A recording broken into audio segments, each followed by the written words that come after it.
Pemirsa Simpo Dunia Sepekan kembali hadir menemani Anda dengan sejumlah informasi yang terjadi di mancanegara. Bersama saya, Selis Regar, inilah Simpo Dunia Sepekan selengkapnya.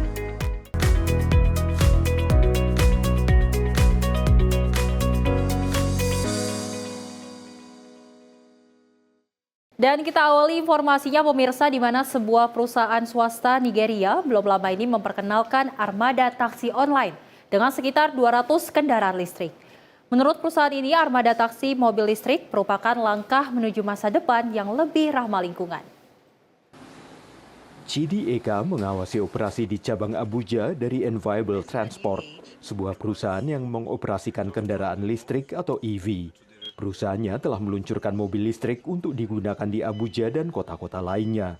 Menurut Chidi, inisiatif perintis ini bertujuan meningkatkan transportasi perkotaan sekaligus mengatasi masalah iklim. By introducing electric vehicles that will not emit carbon gases and the rest of them, we are ensuring that we are contributing to our social responsibility towards helping to reduce the level of pollution in the environment. Meski ada kekhawatiran yang menghambat adopsi mobil listrik di Nigeria, terutama kekhawatiran tentang jarak tempuh yang terbatas, petugas pemberangkatan Enviable Transport ini mengatakan jarak tempuh 400 km mobil listrik yang terisi penuh sudah cukup untuk sebagian besar perjalanan. Ia memperkirakan adanya lonjakan popularitas kendaraan listrik dalam beberapa tahun ke depan di kalangan warga Nigeria. We are in a very technological paced generation where people are quite curious to find alternatives to the already known means of life they are living. Saat Nigeria mengatasi hambatan infrastruktur terkait operasi EV seperti membangun stasiun pengisian daya, adopsi mobil listrik mendapatkan momentum. Sebagian didorong oleh keunggulan kendaraan listrik seperti berkurangnya emisi dan polusi udara. Menurut pakar lingkungan di Abuja Joseph Ibrahim dan spesialis mobilitas listrik Daniel Mantim, pemerintah perlu memainkan peran aktif jika kendaraan listrik ingin mendapatkan dukungan publik. We are polluting less and we are creating green jobs and we are also making sure that our environment is cleaner while we are developing. And what we need is to continue to advocate and encourage the government to do more. And most importantly, we need support from the private sector, who are the drivers of the economy, to buy into this transition. Government policies will go a long way to incentivize people who want to go into e-mobility, those who want to assemble these cars, those who want to import them, those who even want to buy.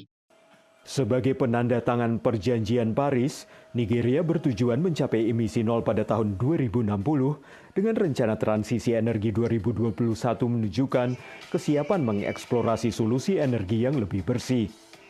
Dan saat Nigeria melangkah menuju mobilitas listrik, solusi inovatif dan kebijakan strategis sangat penting untuk membuka potensi penuh kendaraan listrik dalam membentuk masa depan yang berkelanjutan. Dari Arlington, Virginia, saya Helmi Yohanes dan tim VOA. Pemirsa, triliunan tonggeret yang mengubur diri di bawah tanah selama 13 atau 17 tahun kini mulai naik ke permukaan di Amerika Serikat. Kawasan Barat Tengah dan Tenggara akan menjadi saksi fenomena alam langka ini. Setelah berada di bawah tanah selama 13 atau 17 tahun, tonggeret yang di Amerika disebut cicada muncul ketika suhu tanah mencapai sekitar 17 derajat Celcius. They're like teenagers coming out of the ground, right? And they are ready to go, yeah. First thing that they have to do when they dig their way to the surface is they have to molt into the adult stage. So they come out as nymphs. Dua indukan tonggeret muncul tahun ini. Yang satu tinggal di bawah tanah selama 13 tahun, yang satunya lagi selama 17 tahun. Mengapa mereka berada di bawah tanah begitu lama masih menjadi misteri. The last few ice ages, which would have happened after Magicicada evolved, may have forced them to have longer life cycles in order to survive periods of time when their host trees would have been impacted by glaciers. Setelah berada di atas tanah, tonggeret hanya bertahan sekitar 4 hingga 6 minggu. di Amerika Serikat bagian barat tengah seperti Illinois dan Iowa, serta tenggara seperti South Carolina dan Georgia. The southern states and the central U.S. is going to be hardest hit. They will have trillions of cicadas there. Setelah 4 atau 5 hari, kawin massal dimulai. Tongeret jantan berkumpul di pohon dan mulai bernyanyi untuk menarik perhatian tongeret betina yang akan menentukan pilihannya. She will flick her wings and he will mate her. And once she's mated, he inserts what's called a copulatory plug, which plugs the female so that other males can't mate with her. But then he gets to go on and find other females to mate with. Yang betina segera mulai membuat celah kecil pada batang pohon untuk bertelur antara 400 hingga 600 butir sebelum mati. Nimfa yang menetas akan turun dan menggali ke bawah tanah. Mereka akan memakan getah dari akar pohon selama 13 atau 17 tahun ke depan, hingga tiba waktunya untuk bangkit kembali. Siklus tongeret tahun ini bersejarah karena dua kelompok ini, yakni Brood 13 dan Brood 19, terakhir kali bertemu 2 abad yang lalu, yakni 1803. Generasi penerus dari dua indukan ini baru akan kembali bertemu pada tahun 2245. Dari Washington DC, saya Rio Tuasikal dan tim VOA. Tak hanya itu pemirsa, semakin banyak konsumen Amerika mempedulikan sumber bahan makanan hingga dampak lingkungannya.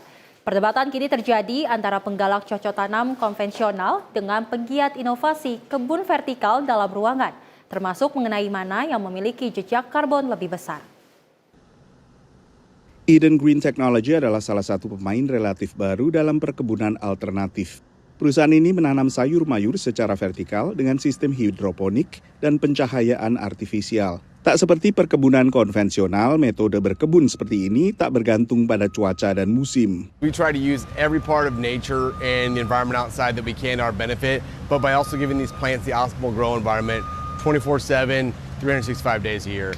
We do that at Eden Green by controlling the actual climate around the plant and focusing on what the plant needs all the time, during day, during night, how we can supplement that in the summer and the winter. We're actually trying to be seasonally agnostic and give this plant the best growing conditions year-round. Tapi menurut seorang ahli tanaman, ada yang hilang dari sistem penanaman vertikal dan dalam ruangan tertutup. This farm is supporting those trees and those patches of forest and these meadows. And you know, there's hawks and other birds flying overhead. And you're not going to find that on an indoor farm. Lagi pula, perkebunan vertikal sejauh ini masih banyak menggunakan listrik dari bahan bakar fosil. We are missing out on enough investment money going to more traditional farming.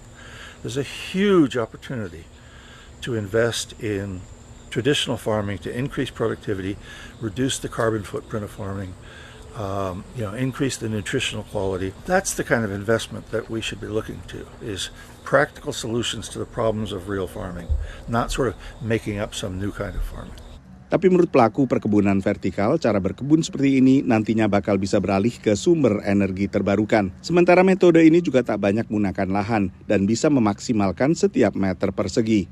Controlled environment agriculture is coming into a space that's, this is necessary now. We've come to a point of necessity that traditional ag is not the most convenient or environmentally friendly way to grow things on a large scale and produce them as quickly as we need them. We're just trying to supplement something that we recognize is already an issue. So I think that moving forward, that sustainability has to be a conversation regardless of where we're growing our food. Kebun vertikal juga bisa dibangun di pusat kota dan tanaman hasil panen dipasarkan tak jauh dari tempat bercocok tanam. Terlepas dari pro dan kontra, analis juga mencermati ada tantangan tersendiri untuk tetap menjaga profitabilitas perusahaan-perusahaan yang bergerak dalam agrikultur vertikal. Salah satunya adalah semurah apapun pencahayaan dari lampu LED, masih lebih murah cahaya matahari. Dan karena itu sejumlah perusahaan ternama yang bergerak dalam agrikultur vertikal, termasuk diantaranya Aerofarms dan Calera, akhirnya sempat mengajukan pilot. Dari Washington DC, saya Nova Purwadi dan tim VOA. Para petani di Namibia menebang banyak pohon akasia yang invasif untuk membuka padang rumput bagi ternak mereka. Kini sebuah perusahaan memanfaatkan substrat pohon yang ditebang beserta jamur miselium untuk membuat batu bata yang sangat kuat dan juga ramah lingkungan. It's mycelium density 1. Hilma Nashandi menanam jamur di Mycoheb di Breakwater, sebelah utara ibu kota Namibia, Windhoek. Perusahaan ini menjual jamur di toko-toko retail. Namun produk utamanya bukan hanya itu. Jamur mycelium yang mirip akar ini tumbuh di substrat pohon akasia invasif yang kemudian digiling menjadi serbuk gergaji. So the mycelium in the substrate form a bond. Mycelium now behaves like a glue that is binding the substrates together as it feeds on it. Now you have more of like a block. So it will require some strength for you to break it apart. Para pekerja memasukkan balok ke alat pengepres untuk dibuat batu bata persegi, lalu dipanaskan selama 12 jam untuk meningkatkan kekuatan dan daya tahannya. Setelah didinginkan selama 24 jam, batu bata ini siap digunakan. Menurut pengawas di proyek Mycoheb, batu bata ini sangat kuat. This is our finished product of extracting the brick. This is a very, very, very strong brick. It can weigh, its strength is about 35 MP, and it weighs about, as a finished product, it weighs about 13 kilograms. Batu bata yang sudah jadi bahkan lebih kuat dibanding beton menurut Mycoheb. Arsitek dalam proyek prototipe bangunan perusahaan ini, Gilbert Shafa, mengatakan batu bata ini juga memiliki fungsi insulasi yang baik sehingga cocok untuk musim panas dan musim dingin di Namibia. Menurut Gilbert, pembuatan bata ini tidak menghasilkan banyak karbon dioksida penyebab pemanasan global. The carbon footprint of the brick, when you compare with the traditional bricks, it doesn't consume a lot of, it doesn't have cement in. Because the process of making cement, that's where you've got a lot of carbon emission. Mycoheb mengatakan setiap 15 tahun, pemerintah Namibia ingin menyingkirkan sedikitnya 300 juta ton pohon akasia yang invasif.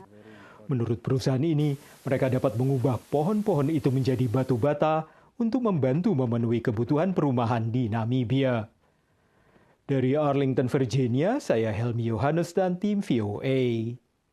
Terima kasih pemirsa, Anda masih menyaksikan Simpo Dunia Sepekan.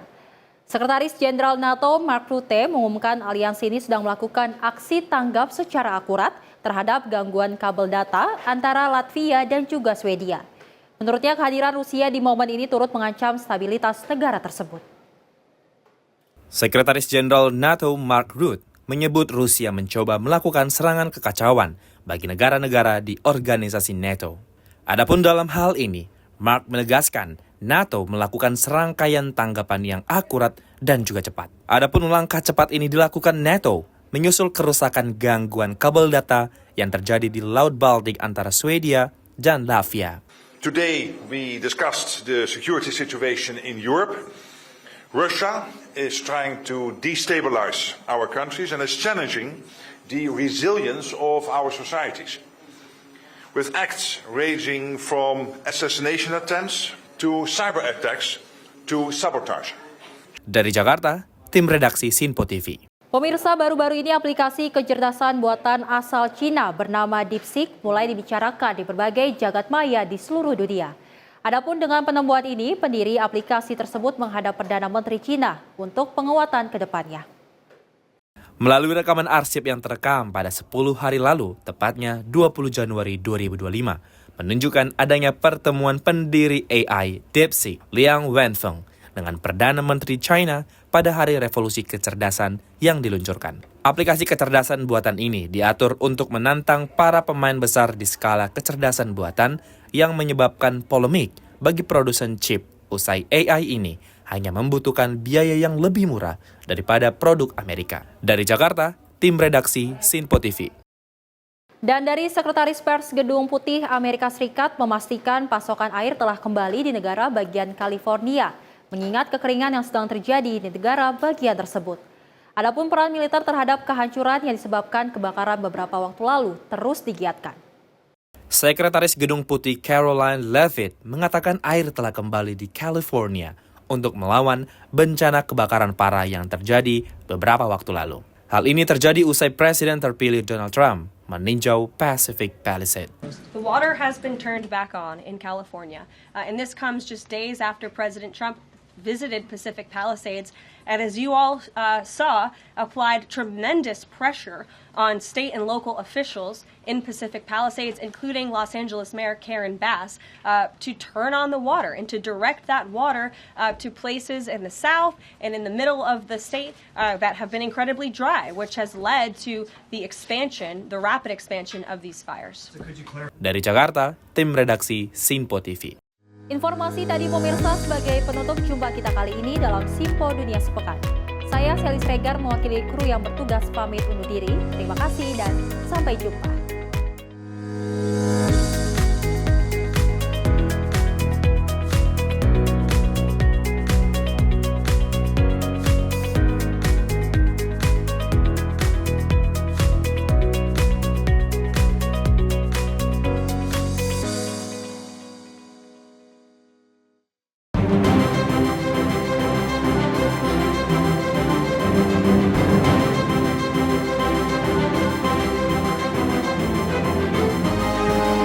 Simpo TV, News, Sport, Entertainment.